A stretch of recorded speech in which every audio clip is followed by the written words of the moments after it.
Welcome everyone to our webinar called Worker Co-ops, the Great Option for Undocumented Entrepreneurs. I'm Tobias Damloer with Sustainable Economies Law Center. Just to make sure everybody knows, we're recording this webinar and we can turn off the recording for the Q&A portion if folks attending would like that. Next slide, please. First, we'd like to thank the two interpreters we have working with us today for American Sign Language and Spanish, Robert Malca from BACA and Ana Rueda de Vidales from JAV Language Solutions.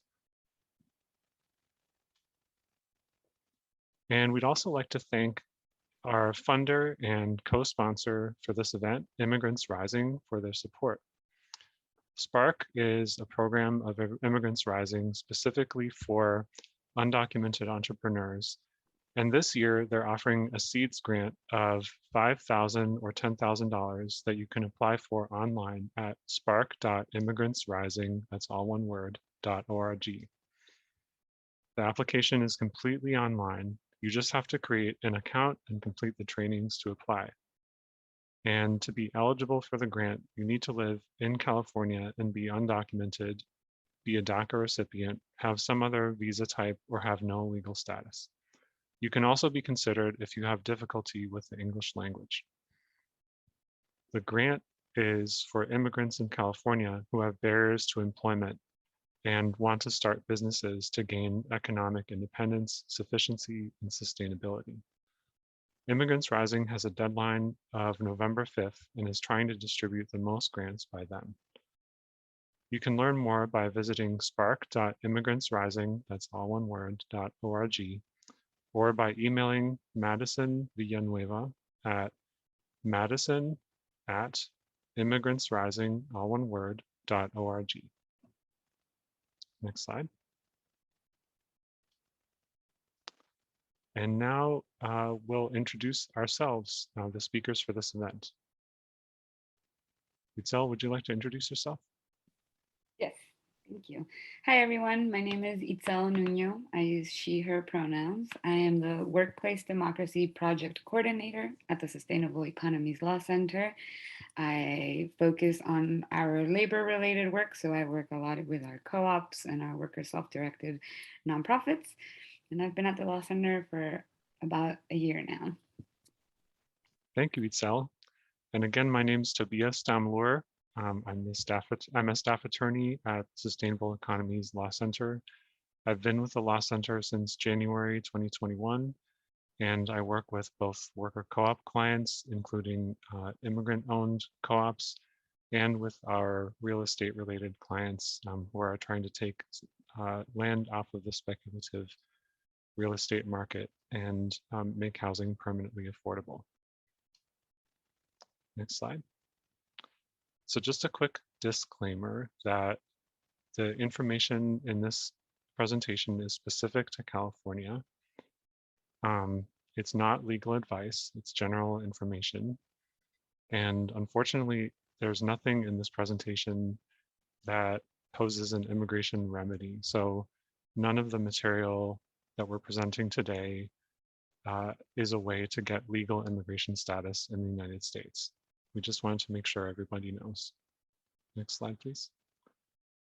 And today's agenda is that we're going to talk about worker-owned cooperatives first and why they're significant to undocumented people in the United States. Next, we're going to talk about how to work in the US if you're an undocumented person. After that, we're going to talk a little bit more about how to set up a worker co-op that's owned by undocumented people without work authorization. After that, we're going to talk about some resources specific to immigrant-owned co-ops. And finally, we're going to have an interactive Q&A session with the presenters.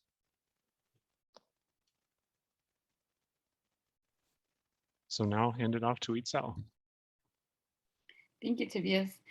So I'm going to start us off by talking about worker-owned cooperatives. But before we dive into the specifics of worker-owned cooperatives, I want to talk about why it is important to think about how we organize our workplaces. And for us, that is all in the context of building the solidarity economy. Next slide, please. And that is an economy that focuses on community resilience, ecological restoration, and social equity. Today, we will be talking about how we can structure our workplaces in a way that supports the vision of the solidarity economy.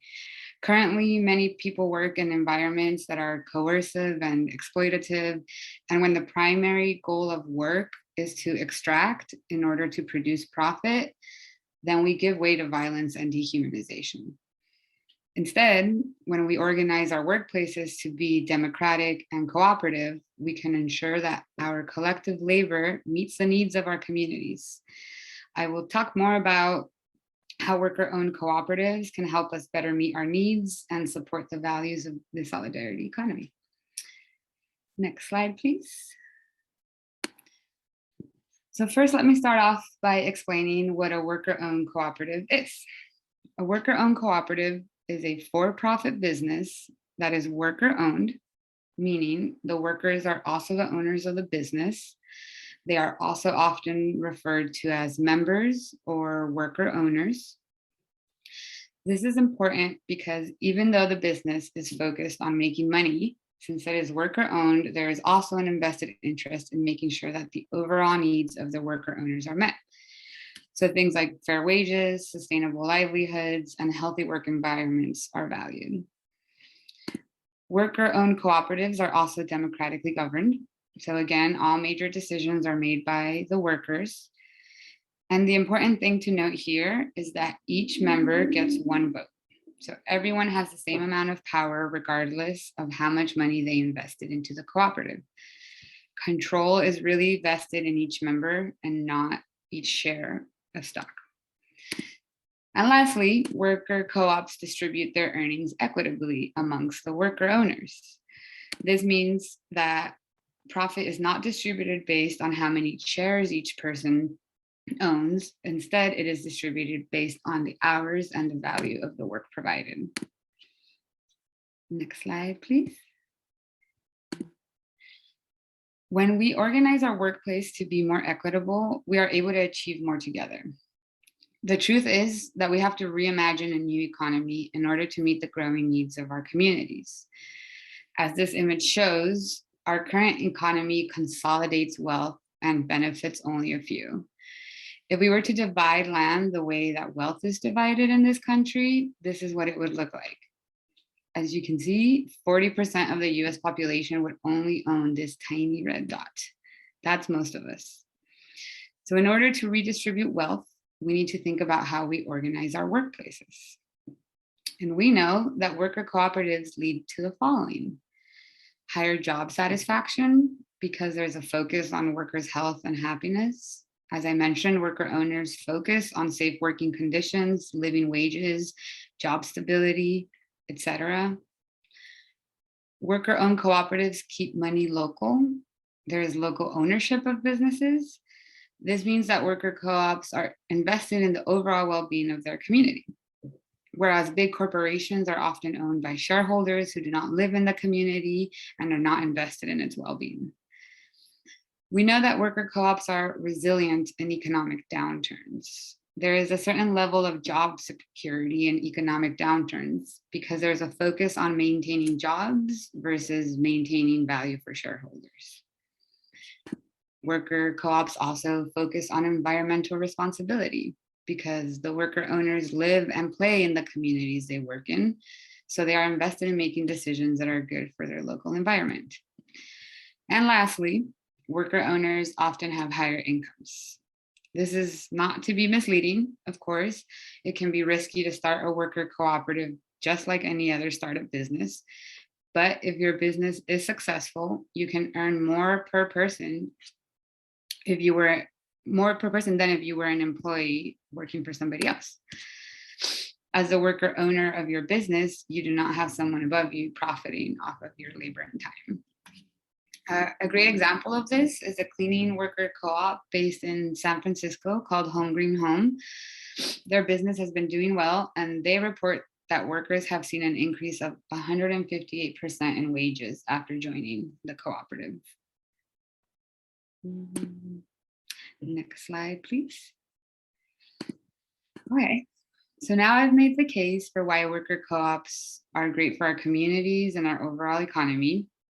And now I want to talk about why they are also a great option for people without work authorization in the United States.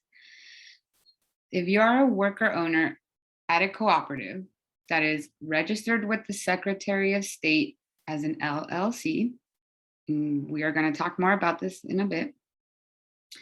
It is worker owned, it is democratically governed, and it distributes its earnings cooperatively, then you're not considered an employee under immigration law, and therefore you do not need work authorization to work at the cooperative. We're going to talk more about why not being considered an employee of a worker-owned cooperative is particularly important for undocumented entrepreneurs who do not have work authorization. And we are also going to explain how you can set up your business as a worker co-op. Next slide, please. So as I mentioned, we talked about what worker cooperatives are, how they benefit worker owners and the local community, and that if you are a worker owner of a cooperative that meets certain requirements, then you're not considered an employee under immigration law. This last point matters for undocumented people without work authorization because, next slide,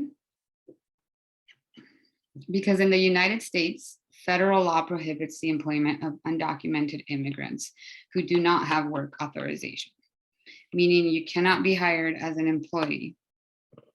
Typically, when you begin employment in the United States, you are required to fill out an I-9 form. Employers use I-9 forms to verify work authorization under US immigration law. Essentially, they're checking to see if you have permission from the US government to work here. So let's talk about some ways in which people who are undocumented and do not have work authorization can work in this country without being classified as an employee. There are two general classifications that you will fall under if you work in the United States. You will either be an employee or an independent contractor. Employees generally work under somebody else's control and supervision, and this requires filling out the I-9 form that we just talked about. And it is not a legal option for undocumented immigrants without work authorization.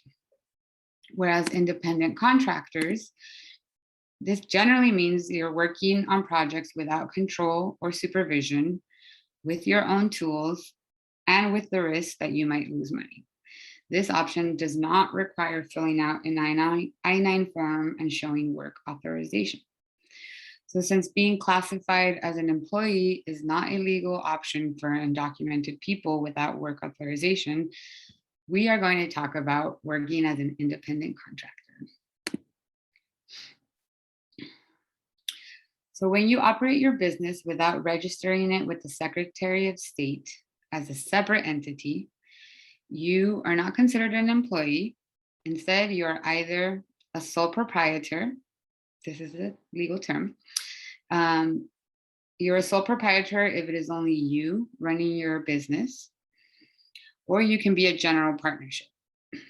You can be a general partnership if it is two or more people doing business together. Neither of these options require filling out an I-9 form, as you are not being employed by anybody. You fall under these categories when you're operating a business that you have a business license for, but it is not registered as a separate entity, meaning you are your business. In the case of a sole proprietor, since it's only you, you are your business. And in the case of a general partnership, you and your partners are the business. So there is no separate entity that is registered. So if you can work as an independent contractor without having to fill out an I-9 form, then why not just do that and not form a worker co-op? Well, this still poses somewhat of a risk because under US immigration law, it is unlawful to knowingly hire an independent contractor who is unauthorized to work. So even though it is legal for an undocumented person without work authorization to become an independent contractor, if any client finds out that an independent contractor is undocumented and does not have work authorization, it is illegal for them to continue paying that contractor to work. So let's talk about a way to lessen this risk, and that is to create a separate business entity, like an LLC. Next slide, please. So to create a separate business entity, it needs to be registered with the Secretary of State. Then the independent contractor or group of independent contractors become owners of that entity. That way, there's an additional layer of anonymity since the clients will sign service contracts with the entity and not with the independent contractor themselves. Here's a diagram that illustrates how this works. So as you can see, there's no contractual relationship between the client and the owners of the entity. Instead, all clients sign a contract and make payments to the entity, which then distributes those payments to the individual worker owners. The entity can pay the owners a regular payment, which is somewhat like a wage and gives them predictability when planning their finances. And at the end of each year, the entity also pays them a portion of any profits according to how many hours they worked or how much business they brought in. This portion of profits is called the patronage. Next slide, please. So what type of entity should you create? There are a few options. We're going to talk about one that we think is best suited for folks. So you can create an LLC where the worker owners are not considered employees as long as they actively manage and govern the businesses together equally. Your other options are also to register as a corporation or a cooperative corporation. But unfortunately, typically people are considered employees and thus it is not suitable for people without work authorization. And this is why we are going to focus on how to set up your worker-owned cooperative as an LLC. But before we do that, I also want to highlight another key benefit of creating a separate legal entity, and that is the protection of the limited liability shield. The limited liability shield protects your personal assets from any liabilities incurred by the business. Your liability is limited only to the amount you invested in the LLC. So without a separate legal entity for your business, if someone sues your business, they can also reach your personal bank account, your car, your home, since in that case, you are the business and there is no shield. So if you are an independent contractor with no registered separate entity, you do not have the limited liability shield. And with that, I will hand it over to Tobias to talk more about how to set up an LLC. Thank you. Thank you, Itzel. So now that Itzel has talked about why cooperatively run LLCs are a good option for undocumented entrepreneurs, I'll provide some tips about how to set up the LLC.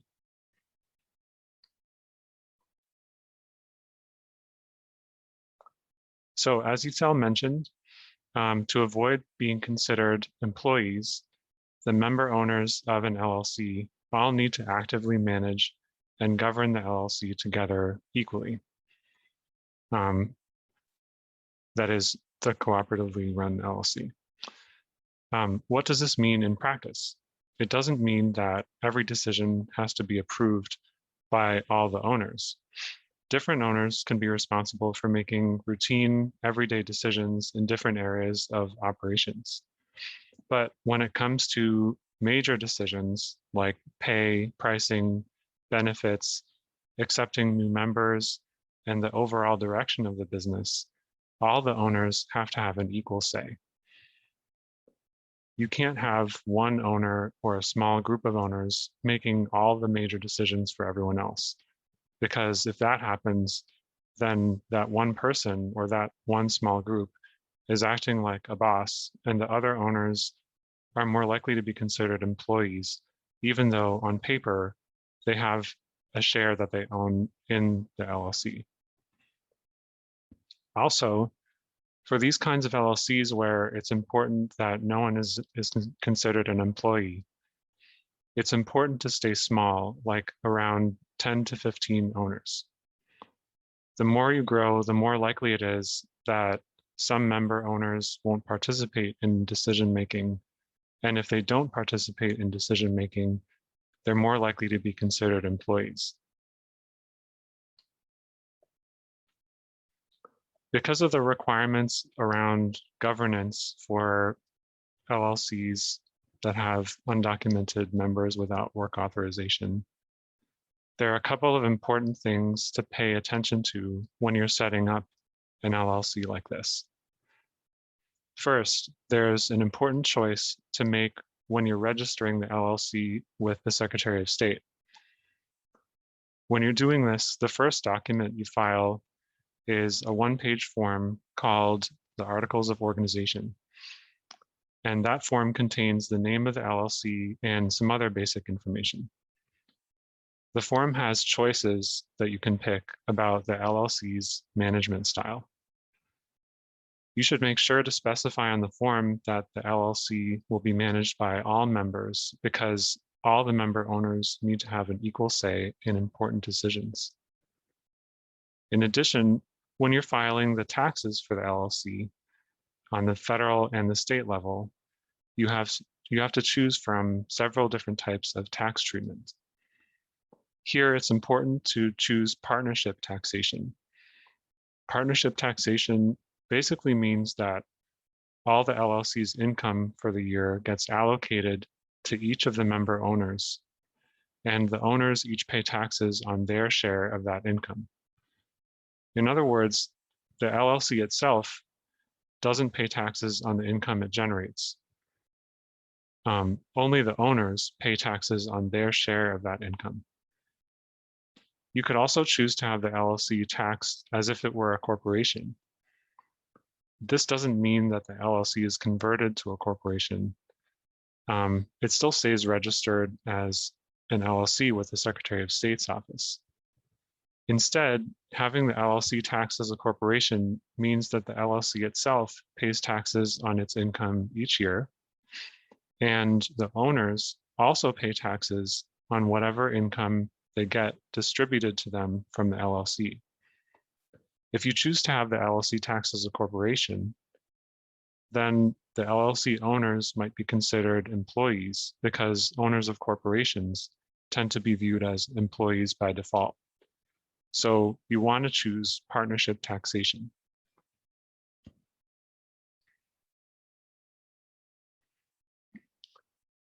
And you may also be wondering, if we set up an LLC where none of us are employees, how do we make sure we get a stable income to support ourselves and our families? One solution to this is guaranteed payments, which is like an advance on profits. It's basically a set amount of money that each member owner gets for their work, and it can be per hour, per week, per month, or per job. Of course, the advantage of guaranteed payments is that they provide a stable income in the early stages of the business. They do come with a slight risk of being considered wages, and therefore that the people receiving them are employees. So we recommend clearly stating the formula for the guaranteed payments in the operating agreement of the LLC. Just in case you don't know, the operating agreement for an LLC is like the bylaws for a corporation. It dictates the rights and responsibilities of member owners and spells out how decisions are made and how profits are distributed. Speaking of which, the operating agreement is also the place to specify that profits are distributed based on how much you work and not how much money you put in, and that each member has one vote when making decisions together.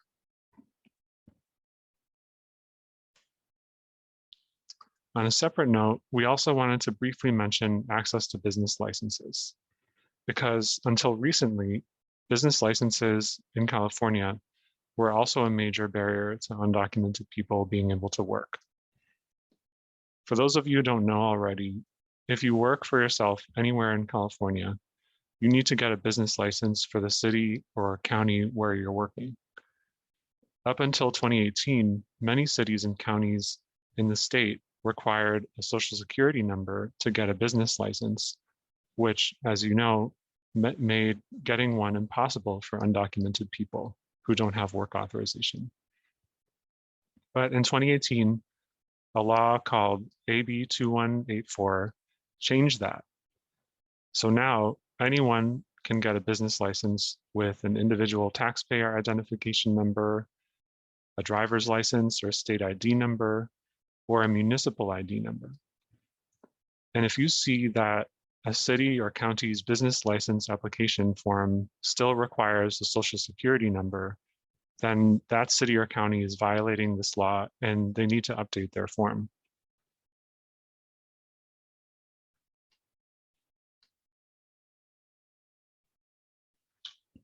So I wanted to sum up and give a few additional tips for setting up an immigrant-owned LLC worker cooperative.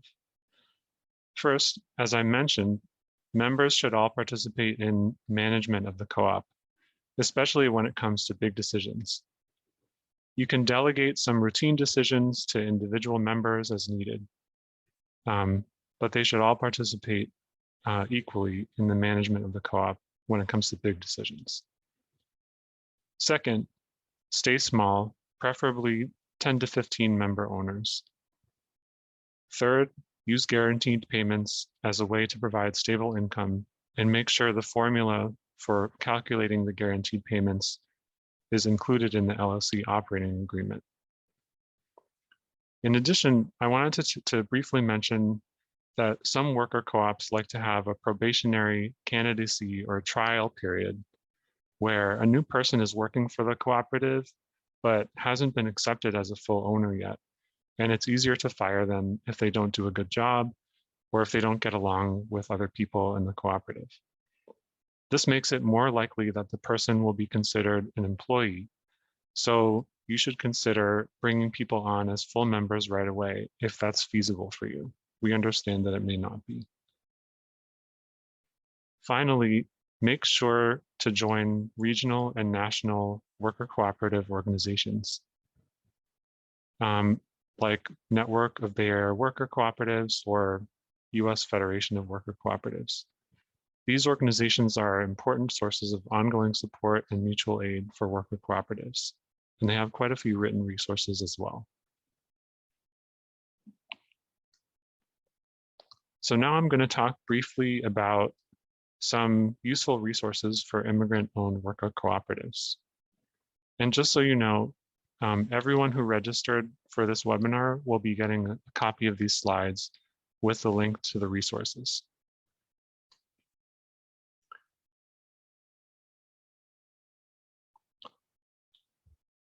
So here are some resources about how to set up your own business and how to make a business plan. As Madison mentioned, Immigrants Rising is a great resource for that, especially their Spark website and a few specific resources that they've created here, which we've linked to here on this slide. Our partner organization, Prospera, is also a great resource. They have courses in Spanish and connections to resources specifically for Latina women entrepreneurs who want to start or grow worker cooperatives. Optima Entrepreneur Cooperative in Oakland and Boston is also a great resource. And what's interesting about them is that they're a cooperative with the member owners being the entrepreneurs, the staff, and investors who want to invest in the co-op. Other great partner organizations for business planning are Renaissance Entrepreneurship Center in the San Francisco Bay Area and A New America in Oakland and San Jose. And they provide services both in English and in Spanish. Oh, and also A New America provides services in Vietnamese.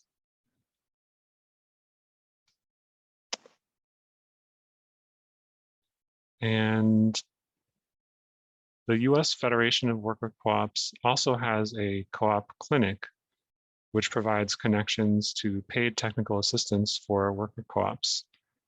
And they offer pro bono or free support when the funds are available, especially for people in rural areas.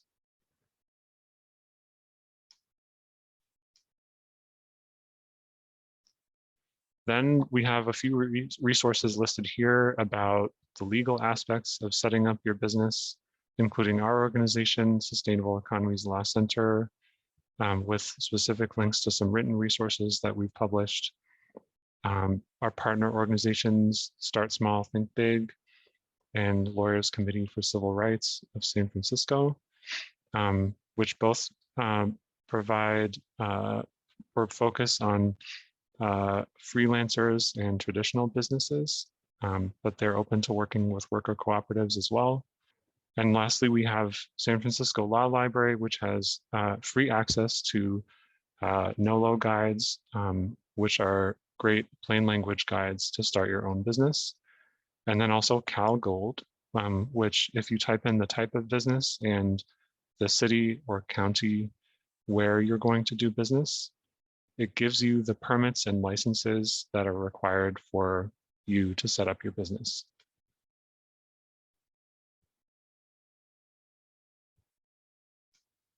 So here are some resources, some written resources about how to set up your own business if you're a worker co-op, provided by the Democracy at Work Institute. And then finally, we have the links to the networking and mutual support organizations for worker co-ops that we mentioned before. And their web pages actually have a lot of written resources on them, which are great. So their network of Bay Area worker cooperatives and US Federation of Worker Cooperatives. Some resources here about funding.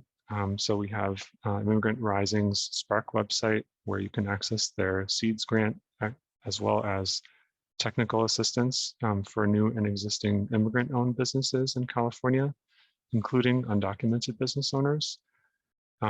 There's also Central Community Partners, Mission Economic Development Agency, and Mission Asset Fund. And Mission Asset Fund's program is particularly interesting because they provide a 0% interest loan for the first $800 that you have to pay for the first year that you set up your LLC, which is called the franchise tax.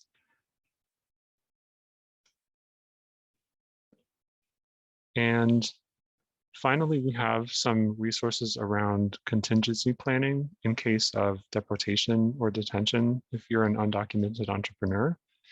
The resources have been created by Lawyers Committee for Civil Rights of San Francisco and the Appleseed Network. And the links are on here, as you can see, in English and in Spanish.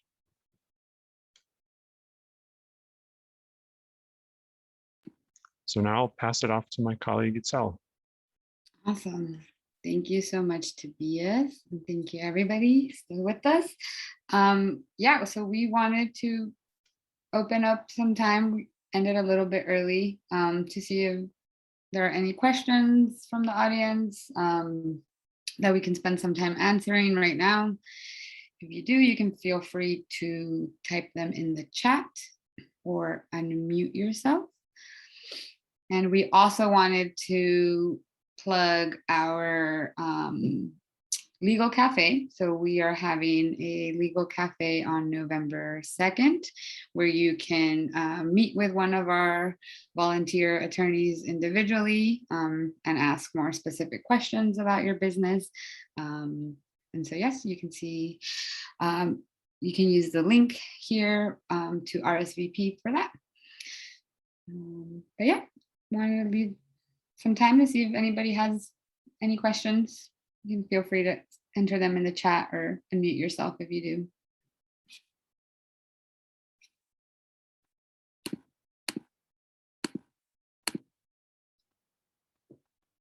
And I think we can stop recording now also. I believe we said we were going to stop recording.